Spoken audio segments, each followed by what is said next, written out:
وعلیکم پروگرام آج کے اخبار کے ساتھ میں ہوں رضا عباس اور ہمیشہ کی طرح کچھ عام موضوعات آج کے اس پروگرام میں ہم انہی موضوعات کے اوپر بات کریں گے پاکستان تحریک انصاف کے چیئرمین اور سابق وزیر اعظم عمران خان مسلسل جلسوں کی سیاست کو جاری رکھے ہوئے ہیں اور بار بار تنقید کر رہے ہیں اس نئی مخلوط حکومت کے اوپر، اور اس کے ساتھ ساتھ نہ صرف اس نئی مخلوط حکومت کے اوپر وہ تنقید کر رہے ہیں بلکہ کچھ سوالات بھی وہ رکھ رہے ہیں اداروں کے سامنے، اور بار بار وہ یہ کہہ رہے ہیں کہ جب ملک کے خلاف سازش ہو رہی تھی تو آپ کو نیوٹرل نہیں رہنا چاہیے تھا، آپ کو اپنا کردار ادا کرنا چاہیے تھا۔ اور اس کے ساتھ ساتھ نئی مخلوط حکومت کے حوالے سے بار بار وہ تنقید کر رہے ہیں کہ اگر آپ نے سازش کا حصہ بننا تھا تو پھر آپ کو یہ پتہ ہونا تھا کہ آپ نے معیشت کو کیسے ٹھیک کرنا ہے، تو آپ سے معیشت ٹھیک نہیں ہو رہی ہے۔ اگر آپ نے سازش کی ہے، بھرپور انداز میں کی ہے، بھرپور تیاری کے ساتھ کی ہے، تو پھر آپ دیکھ لیں کہ معیشت کی صورتحال کیا ہے۔ مہنگائی کی جو لہر ہے اس کے اندر مزید شدت آتی جا رہی ہے۔ بار بار پاکستان تحریک انصاف کے چیئرمین اس نئی مخلوط حکومت کے اوپر، اور نہ صرف اس حکومت کے اوپر بلکہ اداروں کے اوپر بار بار اپنا ایک پریشر ہے اس کو ڈیولپ کرنے کی کوشش بھی کر رہے ہیں۔ اس میں کس حد تک وہ کامیاب ہوئے ہیں یا نہیں ہوئے، آج کے اس پروگرام میں ہم بات کریں گے اس حوالے سے، اور اس کے ساتھ ساتھ یقینی طور پر بات یہ بھی کریں گے پاکستان تحریک انصاف کی تنظیم سازی کے حوالے سے پنجاب میں ہم نے جس طرح سے دیکھا کہ لانگ مارچ اور دھرنا کامیاب نہیں کر سکے ہیں، اور اس کی بار بار ناقدین یہ بات کر رہے تھے کہ تیاری نہیں تھی، اعلان تو کر دیا گیا لیکن پنجاب سے خاطر خواہ لوگ نہیں نکلے ہیں، اور اس کی وجہ یہ بھی ہو سکتی ہے کیونکہ وہاں کی تمام تر جو ذمہ داریاں تھیں وہ شفقت محمود صاحب کو دی گئی تھیں، اور شفقت محمود صاحب کی جو روش ہے، جو انداز ہے، وہ ایک عوامی نہیں ہے، وہ ایک خاص پروٹوکول میں رہنے کے عادی ہیں۔ یہی وجہ ہے کہ وہ صحیح معنوں میں جو مہم ہے اس کو جاری نہیں رکھ سکے ہیں، اور جس کے بعد کل ہم نے دیکھا کہ ان کا استعفیٰ بھی سامنے آ گیا ہے۔ پنجاب کی حیثیت سے جو انہوں نے صدر کا عہدہ ان کے پاس تھا پارٹی کا، وہ انہوں نے چھوڑ دیا ہے۔ بظاہر طور پر تو انہوں نے یہی کہا ہے کہ طبیعت کی ناسازی کے باعث ایسا کیا گیا ہے، لیکن بہرحال جو پس پردہ جو وجوہات ہیں انہی کے اوپر ہم پہلے بھی اس پلیٹ فارم کے اوپر بات کر چکے ہیں، اور جو دیگر جو وجوہات جو سامنے ہیں بالکل وہ وہی ہیں، آیا ہے کہ لانگ مارچ اور دھرنے کے حوالے سے جو ذمہ داری ان کے اوپر لگائی گئی تھی وہ صحیح طور پر انجام نہیں دے سکے ہیں۔ اس حوالے سے بھی بات کریں گے چونکہ یہ اس لیے بات کرنا ضروری ہے کہ پاکستان تحریک انصاف بار بار الیکشن کا مطالبہ کر رہی ہے، اور اگر پنجاب ایک چونکہ فیصلہ کن صوبہ ہوتا ہے، اگر وہاں پر پاکستان تحریک انصاف کی تیاری نہیں ہوگی تو پھر کس طرح سے ایک حکومت وہ بنا سکیں گے، اور پھر دعویٰ یہ ہے کہ ہم نے 2/3 اکثریت سے اس بار اقتدار حاصل کرنا ہے، اتحادیوں کی بیساکھیوں سے ہم نے اقتدار حاصل نہیں کرنا۔ تو اس حوالے سے پنجاب کی جو صورتحال ہے یا پنجاب کی جو تیاری ہے وہ پاکستان تحریک انصاف کو زیادہ کرنی ہوگی، ان عوامل کے اوپر بھی بات کریں گے، اور اس کے ساتھ ساتھ یقینی طور پر ہم بات کریں گے اس نئی مخلوط حکومت آنے کے بعد جس طرح سے مہنگائی کی لہر میں جو کہ پہلے سے ہی جاری اساری تھی اس کے اندر مزید شدت آئی ہے، اور ہم نے دیکھا ہے کہ لوڈ شیڈنگ جس حد تک ہو رہی ہے۔ کل ہنگامی اجلاس بھی طلب کیا گیا جس کے اندر وزیر اعظم برہم بھی ہوئے، کہا کہ 2 گھنٹے سے زائد لوڈ شیڈنگ نہ ہو، اس چیز کو یقینی بنایا جائے، لیکن بہرحال ابھی بھی شہری اور دیہی علاقوں میں 10 سے 14 گھنٹے کے درمیان جو ہے وہ لوڈ شیڈنگ ہو رہی ہے۔ ہنگامی اجلاس کو طلب کیا گیا تھا، اس کے اوپر امپلیمنٹیشن ہمیں اس کی کہیں نظر نہیں آتی ہے۔ اس حوالے سے بھی بات کریں گے، اشیاء خورنوش کی قیمتوں کے اندر استحکام نہیں ہے، ان تمام چیزوں کے اوپر بھی بات کریں گے، اور بالخصوص ایک چیز کے اوپر کافی تنقید کا سامنا بھی ہے اور کہیں جانب جو ہے وہ مثبت باتیں بھی ہو رہی ہیں اس نئی مخلوط حکومت کے حوالے سے، کیونکہ پاکستان مسلم لیگ نون کا نعرہ تھا ووٹ کو عزت دو، تو اس حوالے سے ہم نے دیکھا کہ ایک لیٹر بھی سامنے آتا ہے جہاں پر یہ کہا جاتا ہے کہ باقاعدہ طور پر اعلامیہ نوٹیفیکیشن نکالا گیا ہے اس حکومت کی جانب سے جس میں جانچ پڑتال کی جائے گی سرکاری افسران کی، عہدیداران کی۔ تو اس حوالے سے بہت سارے جو لوگ ہیں وہ اس کو مثبت بھی دیکھتے ہیں اس اقدام کو، تو کہیں تنقید کرتے ہوئے بھی نظر آتے ہیں۔ تو ان تمام عوامل آج کے اس پروگرام میں ہمارا حصہ ہوں گے، اور ان تمام عوامل کے اوپر بات کرنے کے لیے ہمیں اسٹوڈیو میں جوائن کیا ہے سینئر صحافی تجزیہ کار شعیب بھٹا صاحب نے۔ شعیب صاحب بہت شکریہ وقت دینے کے لیے۔ شعیب صاحب سب سے پہلے بات کر لیتے ہیں پاکستان تحریک انصاف کی پالیسی کے حوالے سے، بار بار عمران خان صاحب جلسے کر رہے ہیں، دھرنوں کی تاریخ انہوں نے دینی ہے مگر فی الحال وہ نہیں دے پا رہے ہیں، لیکن بہرحال اداروں کے سامنے وہ اہم بات ہے کہ وہ سوال رکھ رہے ہیں، تو کیوں کہہ رہے ہیں اور کس انداز میں کیا سمجھتے ہیں کہ جو ان کا انداز مخاطب ہے وہ جس سے خطاب کر رہے ہیں وہاں پر جو پریشر وہ ڈیولپ کرنا چاہتے ہیں وہ ہو رہا ہے وہاں پر؟ دیکھیں، اگر ہم اس بات کو اس طریقے سے دیکھیں کہ عمران خان کا فوکس 2 لوگ ہیں، 2 چیزیں ہیں یا دو ادارے، 2 بڑی جو ہیں، ایک عوام ہے اور دوسرا اسٹیبلشمنٹ ہے۔ صحیح۔ جب عمران خان صاحب اپنے تقریر میں، اپنے خطاب میں ان کو مخاطب کرتے ہیں تو وہ دونوں کی حمایت حاصل کرنا چاہتے ہیں، کیونکہ وہ دونوں پہ تنقید اس لیے کرتے ہیں کہ بھئی اگر انہوں نے یہ صحیح نہیں کیا اور مجھے ہی موقع ملنا چاہیے تھا اور مجھے ہی کنٹینیو کرانا چاہیے تھا، انہوں نے جو تحریک عدم اعتماد کامیاب ہوئی ہے اس میں میری مدد نہیں کی، یہ ان کی ہے۔ لیکن عمران خان صاحب کو یہ بھی غور کرنا چاہیے کہ صرف سازش اپنی جگہ پہ ہے، اسٹیبلشمنٹ کا رول اپنی جگہ پہ ہوگا، سیاسی رول اپنی جگہ پہ ہوگا، لیکن میں آپ کو بتاتا ہوں کہ عمران خان صاحب اپنے لوگوں کو راضی رکھنے میں بھی ناکام رہے ہیں۔ وہ لوگوں کو عزت نہیں دیتے اس طریقے سے جس طرح سے دینی چاہیے۔ ابھی انہوں نے کل یا پرسوں تقریباً انہوں نے بہت سارے جرنلسٹوں کو بلایا ہوا تھا، 30-35 ہوں گے یا اس سے زیادہ یا کم بھی ہو سکتے ہیں۔ انہوں نے ان کو بلایا، ان سے بات چیت کی، اور وہ لوگ اپنے خرچے پہ پشاور گئے، اپنے خرچے پہ گئے، اپنے کھانا کھا کے گئے، اور وہاں ان کو پانی تک نہیں ملا پراپر، اور ان کو فیسیلیٹیٹ نہیں کیا گیا، ان کو وہ رسپیکٹ نہیں دی گئی جو دی جانی چاہیے تھی۔ اگر عمران خان صاحب اپنے ایم این ایز کو، اپنے ایم پی ایز کو، اپنے سینیٹرز کو عزت دیتے تو شاید یہ تحریک عدم اعتماد کامیاب نہ ہوتی۔ بے شک بیرونی سازش کہہ رہے ہیں، بے شک اسٹیبلشمنٹ کا رول کہہ رہے ہیں، بے شک میں نے پہلے بھی شاید ایک پروگرام میں کہا تھا کہ محترمہ بے نظیر بھٹو کے خلاف بھی تحریک عدم اعتماد آئی تھی، اور اس وقت جو آئی ایس آئی کے چیف تھے وہ کھلم کھلا اس تحریک کا محرک تھے، لیکن محترمہ بے نظیر بھٹو نے اور ان کے ساتھیوں نے اپنے رویے سے رول ادا کیا، اور اس کردار کے نتیجے میں وہ تحریک عدم اعتماد ناکام ہوئی۔ حالانکہ مخالفین میں نواز شریف بھی تھے، غلام مصطفیٰ جتوئی بھی تھے، پوری مشینری تھی، لیکن حکومت کے خلاف تحریک اعتماد کی کامیابی جو ہے وہ بہت کیا کہتے ہیں کہ ناممکن، ایک معجزہ ہوتا ہے کہ کامیاب ہونا، اور یہ معجزہ ہوا۔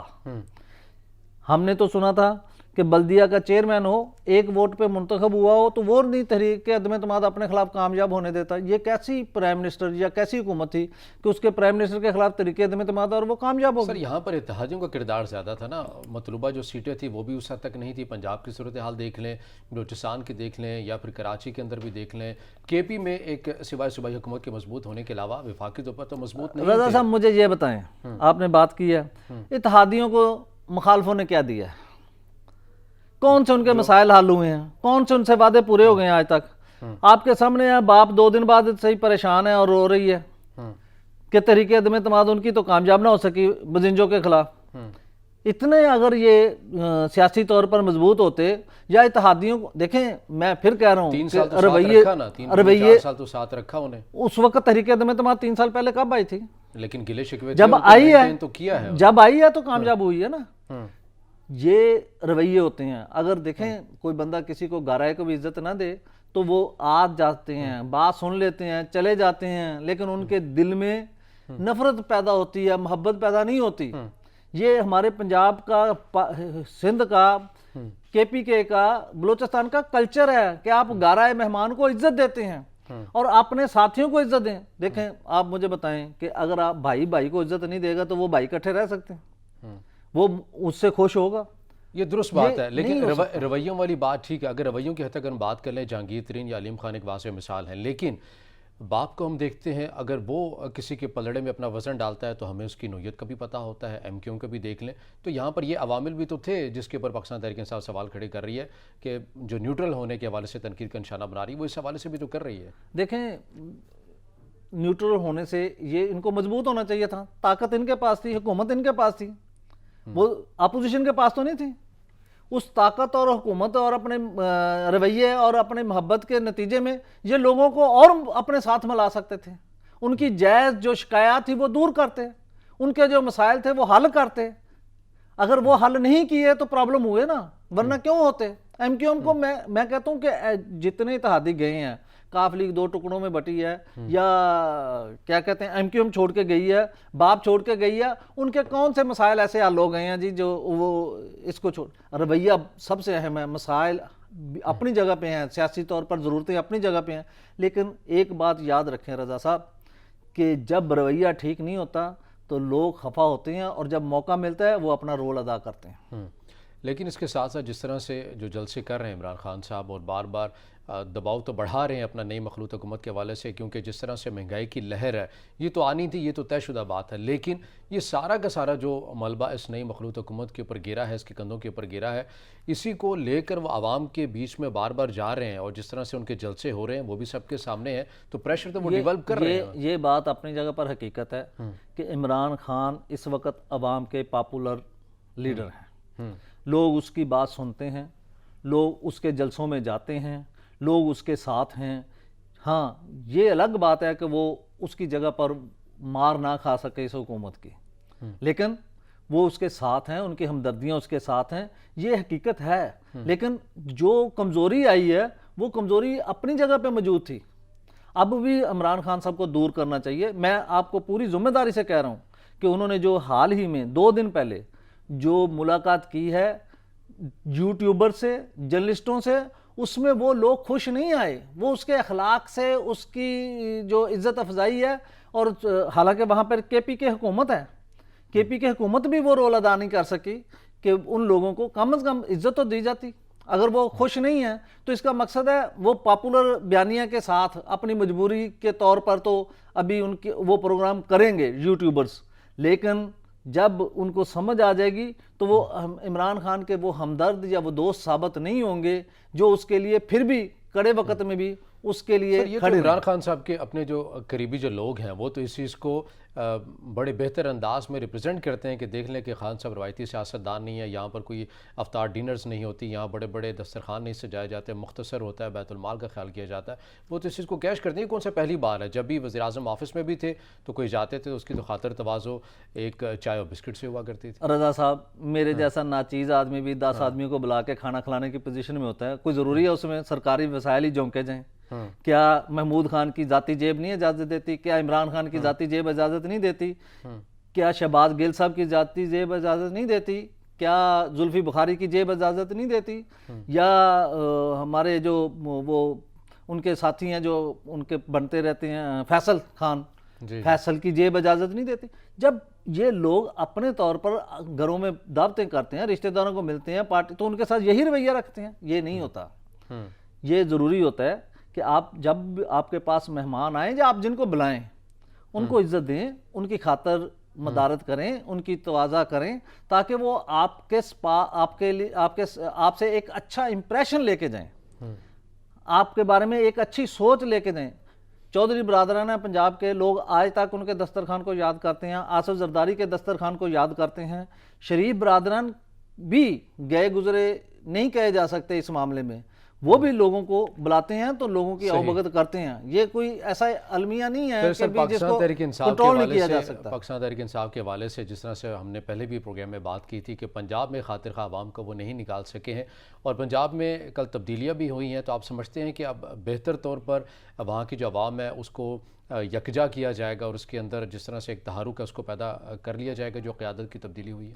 دیکھیں ایک بار پھر بات وہیں آ کھڑی ہوئی ہے، شفقت محمود صاحب کا کیا رویہ تھا؟ آپ نے اپنے اس میں کہا انٹرو میں کہ وہ بھی لوگوں کے ساتھ ملتے جلتے نہیں تھے، لوگوں کو رسپیکٹ نہیں دیتے تھے، ہاتھ ملانے میں بھی کنجوسی کرتے تھے۔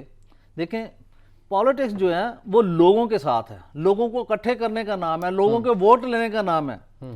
ٹھیک ہے، جو لوگ شریف برادران سے، پیپلز پارٹی سے تنگ ہیں، وہ اس وقت تنگ آمد بجنگ آمد عمران خان کے ساتھ ہیں، لیکن اس کا مقصد یہ نہیں ہے کہ عمران خان کے ساتھ وہ ہمیشہ رہیں گے، یا عمران کے بعد بھی تحریک انصاف جو ہے وہ اسی طرح قائم و دائم رہے گی۔ یہ نہیں ہو سکتا، کیونکہ رویہ نہیں ہے۔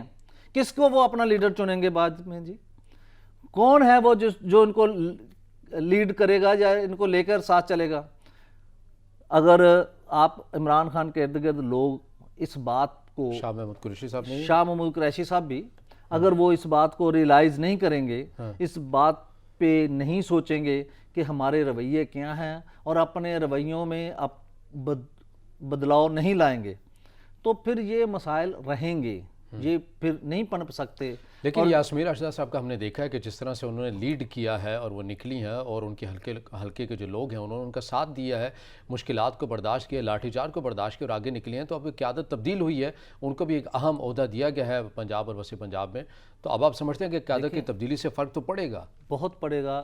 اگر یاسمین راشد صاحبہ جیسے لوگ آگے لائے تھے, جو لوگوں میں پاپولر ہیں, جنہوں نے لوگوں کو عزت دی ہے, اپنی وزارتوں کے درمیان لوگوں کے کام کیے ہیں, لوگوں کو ویلکم کیا ہے, خوش دلی سے ان میں رہے ہیں, ایسے لوگوں کو لائیں گے تو یہ یقیناً ان کو فائدہ ہوگا. صحیح. اور لوگ ان کے ساتھ اپنے پورے جوش و جذبے کے ساتھ کھڑے ہوں گے. ٹھیک ہے, شعیب صاحب ہمارے ساتھ شامل حال ہیں اس پروگرام کے اندر, اور ان سے جو گفتگو ہے دیگر وہ بھی ہم جاری ساری رکھیں گے. ناظرین, یہاں وقت ایک بریک کا, ہمارے ساتھ سے.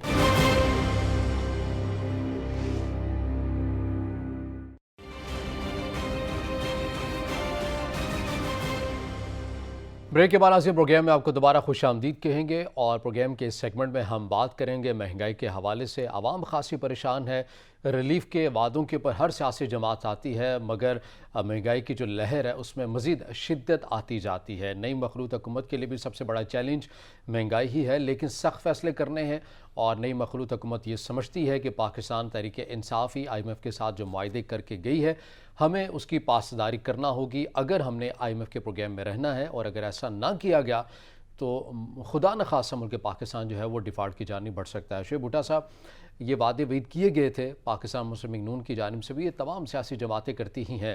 حکومت میں آنے کے بعد جس طرح سے پیٹرولیم مصنوعات کی قیمتوں میں اضافہ ہوا ہے, اشیاء خورونوش کی قیمتوں میں اضافہ ہوا ہے, لوڈ شیڈنگ کے مسائل ہیں, تو یہ تمام تر چیزیں ہیں. نیا چیلنج ہے اس نئی مخلوط حکومت کے لیے. یہ تو ریلیف کے نام کے اوپر آئے تھے, اور اتنا عموماً ہوتا بھی یہ ہے کہ جس بھی حکومت کا جو آخری سال ہوتا ہے, یعنی کہ وہ الیکشن کا سال ہوتا ہے, مقبول فیصلے کرنے پڑتے ہیں, ان کا تو پہلا سال ہی آخری سال بن گیا.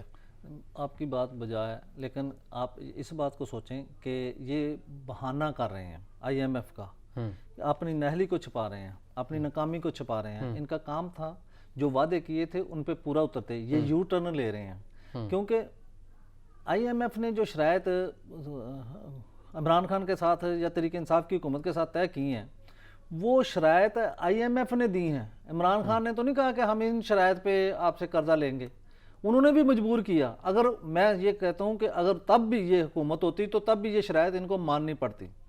جب ہم نے قرضہ لینا ہے تو قرضہ دینے والے نے ہمیں ڈکٹیٹ کرنا ہے, ہم خود سے تو کچھ نہیں کر سکتے. یہ کیسے ہو سکتا ہے کہ عمران خان ایسی شرائط خود سے دے آتا؟ نہیں دے سکتا, کیونکہ اس کو بھی پتا تھا کہ اس شرائط کے نتیجے میں اس کی سیاسی طور پر موت ہو جائے گی, اور وہ اس کی مجبوری تھی, کیونکہ پیسے اب بھی چاہیے جیسے اب ان کی مجبوری ہے. اور انہوں نے اس مجبوری کا رونا رو کے ہی 60 روپے پٹرول بڑھایا ہے. آپ رضا صاحب یقین کریں, اب اگر کیلکولیٹ کریں تو جو ہماری طرح کی مڈل کلاس فیملیاں ہیں, ان کا مہینے کا 15 سے 20 ہزار بجٹ بڑھ گیا ہے, ان پہ بوجھ پڑ گیا ہے. حالانکہ جو سرکاری ملازم ہیں ان کو بیچاروں کا کیا قصور ہے, سرکاری ملازمین کی تنخواہیں وہاں کی وہاں کھڑی ہیں, اور مہنگائی کا بوجھ ہے جو ان پہ لاد دیا گیا, اور ان کو کوئی ریلیف نہیں دیا گیا. اب بجٹ میں دیکھیں کیا ہوتا ہے. لیکن وہ کہہ رہے ہیں ایک چیز ہی ہم 20 روپے کی خرید رہے ہیں تو 10 روپے کی کیسے دے دیں؟ نہیں, وہ ٹھیک ہے, لیکن عمران خان کا اسی وجہ سے تو بیانیہ پاپولر ہوا ہے. وہ کہہ رہا ہے کہ ہمیں رشیا سے 30% رعایت پہ تیل مل رہا تھا.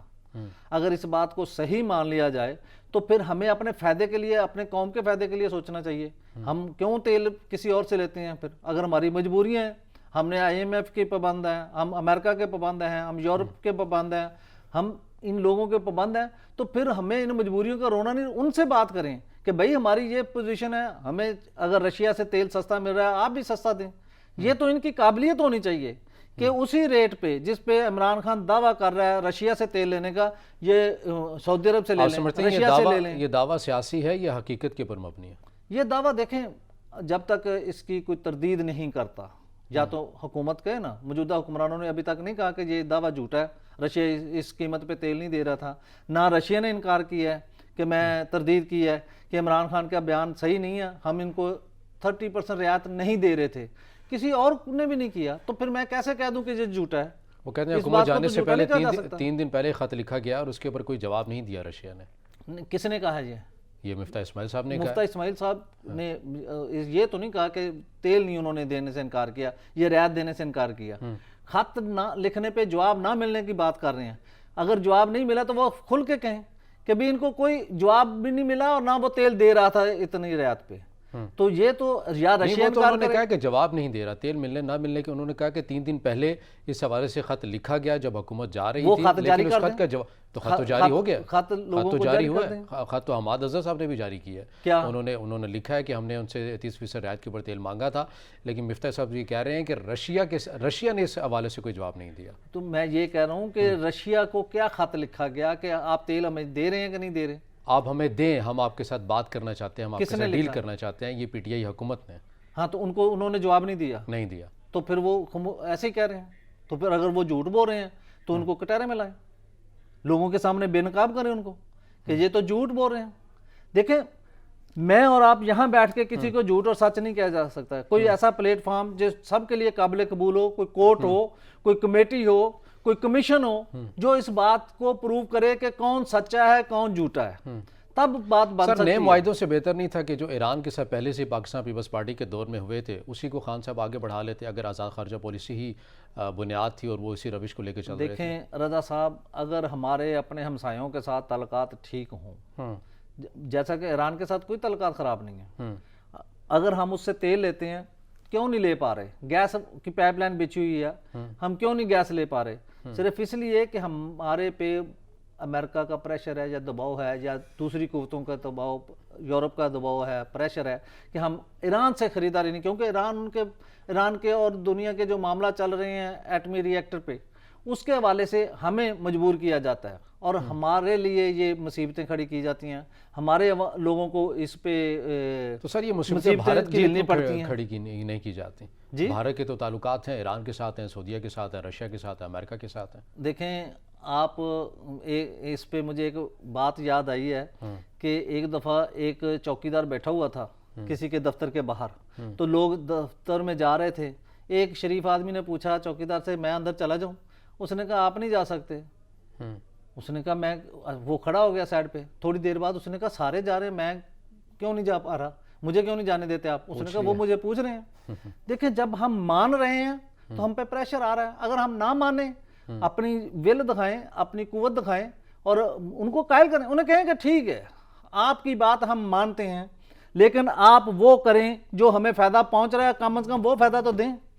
یہ قابلیت تو حکومت میں ہونی چاہیے. حکومت عمران خان کی ہو، حکومت شہباز شریف کی ہو، حکومت آصف زرداری صاحب کی ہو، حکومت کسی بھی پارٹی کی ہو، ان کو یہ قابلیت کا مظاہرہ تو کرنا چاہیے نا کہ وہ جو رعایت جو ان کو رشیا سے، ایران سے یا کسی اور چین سے یا کسی اور ملک سے مل رہی ہیں، جو لوگ اس کی راہ میں رکاوٹ ہیں ان سے اس پہ تو بارگیننگ کریں کہ بھئی ہمارا قصور بتائیں کہ ہم آپ کی بات ماننے کو تیار ہیں، دل و جان سے مانتے ہیں، لیکن ہمیں وہ فیسلٹی تو دیں جو ہمیں مل رہی ہے. ہمارے عوام کا کیا قصور ہے؟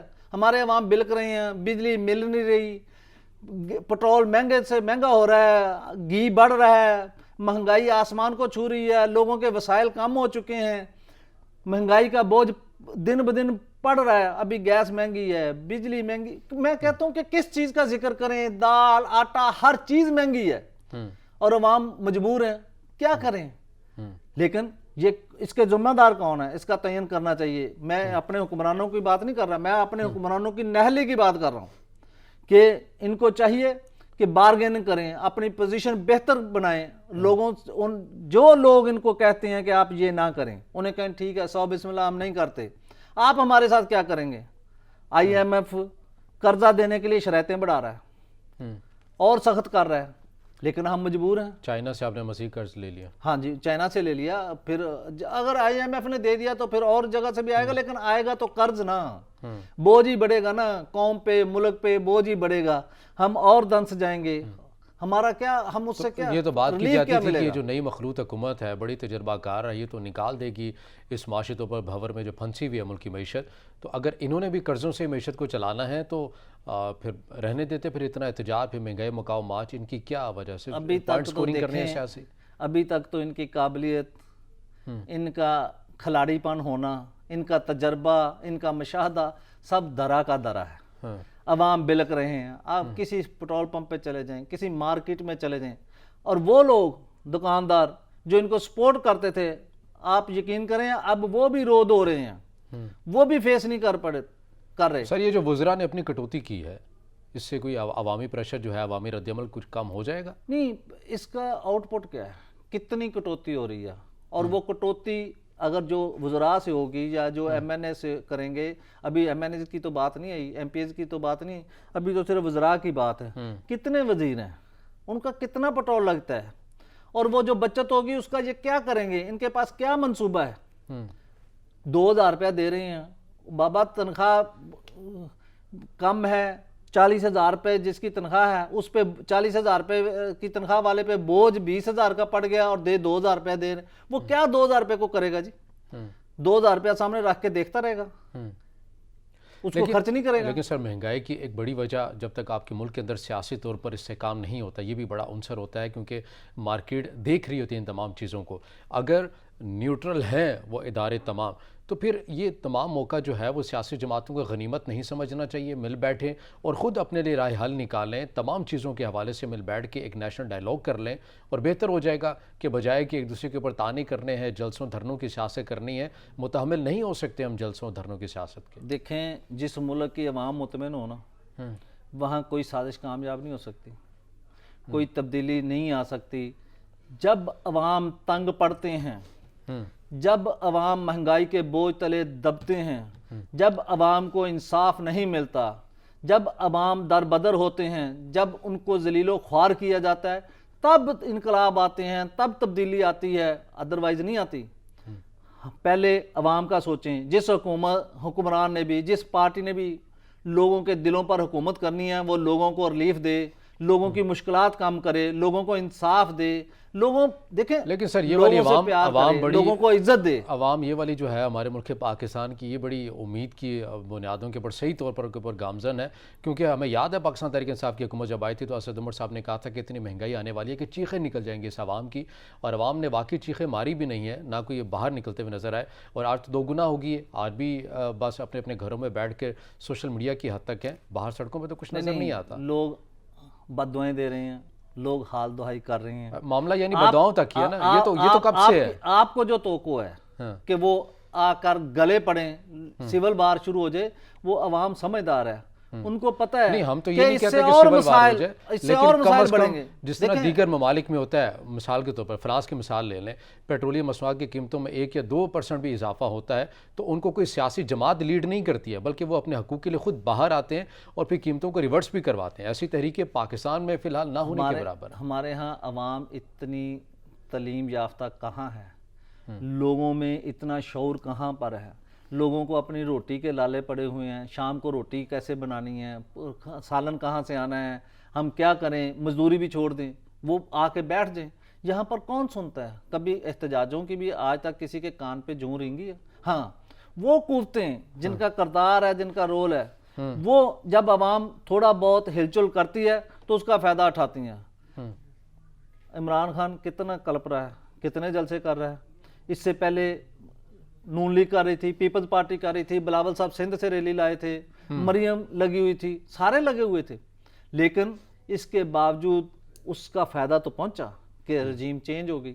اس رجیم چینج ہونے کا عوام کو کیا فائدہ پہنچا؟